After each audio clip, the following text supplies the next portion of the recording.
आज है 30 जनवरी 2024 दिन मंगलवार। नमस्कार, मैं हूं गीतिका पांडे। चलिए देखते हैं झारखंड की 15 फटाफट बड़ी खबरों को। झारखंड के सीएम हेमंत सोरेन ने पूछताछ के लिए ईडी को दी 31 जनवरी की टाइमिंग। झारखंड के सीएम हेमंत सोरेन ने कथित भूमि घोटाले से जुड़े मनी लॉन्ड्रिंग मामले में पूछताछ के लिए ईडी को 31 जनवरी का समय दिया है। जेएमएम सूत्र ने ये जानकारी दी। सूत्र ने बताया कि झारखंड मुक्ति मोर्चा के कार्यकारी अध्यक्ष हेमंत सोरेन ने ईडी को अपनी उपलब्धता की सूचना देते हुए सोमवार को एक मेल भेजा है।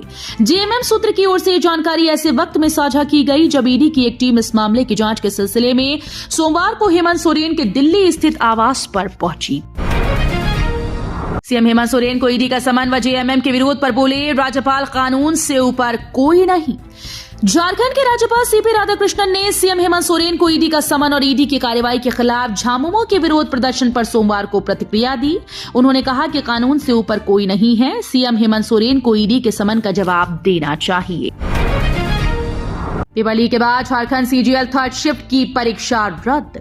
झारखंड कर्मचारी चयन आयोग की ओर से 28 जनवरी को आयोजित झारखंड सामान्य स्नातक योग्यताधारी संयुक्त प्रतियोगिता की तृतीय पाली की परीक्षा रद्द कर दी गई।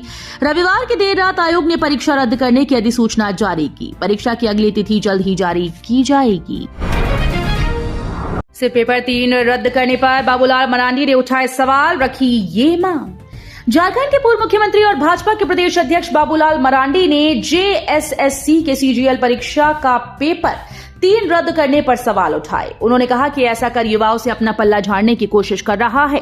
बाबूलाल ने इस संबंध में सोशल मीडिया एक्स पर लिखा कि झारखंड में पहुंच पैरवी पैसों के दम पर सरकारी परीक्षा में सीटों की खरीद फरोख्त करने वाली हेमंत सरकार ने एक बार फिर से युवाओं को धोखा देते हुए जेएसएससी परीक्षा में गड़बड़ी का कुत्सित प्रयास किया है। झारखंड में जेएसएससी की परीक्षा का पेपर लीक होने पर बवाल, हो सकती है सीबीआई जांच। झारखंड स्टाफ सिलेक्शन कमीशन की ओर से 28 जनवरी रविवार को आयोजित कंबाइंड ग्रेजुएट लेवल एग्जाम की परीक्षा का पेपर लीक हो गया। इसके बाद कमीशन ने थर्ड पेपर यानी सामान्य ज्ञान की परीक्षा रद्द कर दी। पेपर लीक होने की खबरों को लेकर राज्य के लाखों अभ्यर्थी गुस्से में। धीरेन्द्र शास्त्री को एससी ने दी झारखंड में दरबार लगाने की इजाजत। पलामू के रजवाडीह में पंडित धीरेन्द्र कृष्ण शास्त्री की कथा का आयोजन की हाईकोर्ट से सशर्त अनुमति मिली। हाईकोर्ट ने कहा कि धार्मिक आयोजन और कथा को रोका नहीं जा सकता।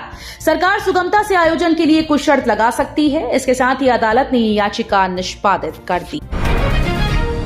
सोरेन के सम्मान में झामुमो मैदान में ईडी के खिलाफ राजभवन तक का आक्रोश मार्च।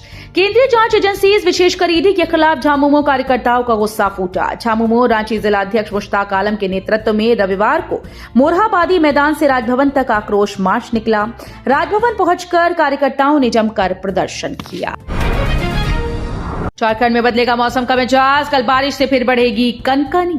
राजधानी रांची समेत झारखंड के मौसम में फिर बदलाव के संकेत हैं। पश्चिमी विक्षोभ के कारण आज से घने बादल छाने और राज्य के विभिन्न हिस्सों में हल्की स्तर की बारिश होने का पूर्वानुमान है। मौसम विभाग के मुताबिक कल और 1 फरवरी को राज्य के कई हिस्सों में हल्की से मध्यम बारिश होगी। इससे ठंड बढ़ेगी।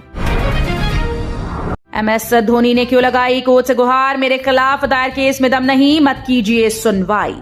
टीम इंडिया के पूर्व क्रिकेट कप्तान महेंद्र सिंह धोनी ने दिल्ली हाई कोर्ट से अपने खिलाफ दायर मानहानि याचिका पर सुनवाई न करने की अपील की। उन्होंने सोमवार को एचसी के समक्ष कहा कि उनके 2 पूर्व बिजनेस पार्टनर की ओर से दायर मानहानि याचिका सुनवाई के योग्य नहीं। न्यायालय ने फिलहाल धोनी कई मीडिया घरानों और सोशल मीडिया प्लेटफॉर्म के खिलाफ कोई भी अंतरिम आदेश पारित करने से इनकार कर दिया है। एसबीआई ने अपने 50 करोड़ ग्राहकों के लिए जारी किया जरूरी अलर्ट। देश के सबसे बड़े सार्वजनिक क्षेत्र के बैंक एसबीआई ने अपने 50 करोड़ से ज्यादा ग्राहकों को चेतावनी भेज दी है। बैंक की ओर से कहा गया कि ग्राहकों के पास उनके अकाउंट बंद होने के मैसेज आ रहे हैं। ये फर्जी मैसेज हैं। एसबीआई ने अपने ग्राहकों को कहा कि ऐसे किसी मैसेज का रिप्लाई न करें। शिक्षा सचिव के प्रभार से मुक्त किए गए के रवि कुमार। झारखंड सरकार ने स्कूली शिक्षा और साक्षरता विभाग के सचिव के पद से रवि कुमार को मुक्त कर दिया है। इसका आदेश कार्मिक विभाग ने जारी कर दिया। कार्मिक विभाग ने जारी आदेश में कहा कि के रवि कुमार को स्कूली शिक्षा और साक्षरता विभाग के सचिव के अतिरिक्त प्रभार से मुक्त किया जाता है।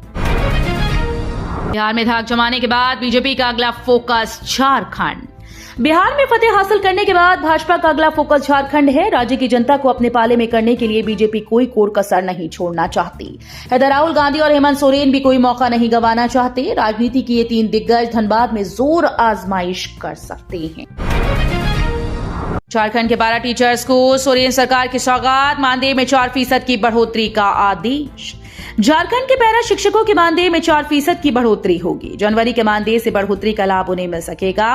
राज्य के 61,000 पैरा शिक्षकों को 4% मानदेय बढ़ोतरी का लाभ दिया जाएगा। इसके लिए स्कूली शिक्षा व साक्षरता विभाग ने सभी जिलों को दिशा निर्देश दे दिए हैं। जेपीएससी ने सिविल परीक्षा लेने का किया ऐलान। जेपीएससी यानी झारखंड लोक सेवा आयोग ने सिविल सर्विस परीक्षा 2023 लेने का ऐलान कर दिया है। कुल 345 पदों के लिए आगामी 1 फरवरी से ऑनलाइन आवेदन भरने की प्रक्रिया शुरू हो जाएगी। नोटिफिकेशन आयोग की वेबसाइट पर देखी जा सकती है।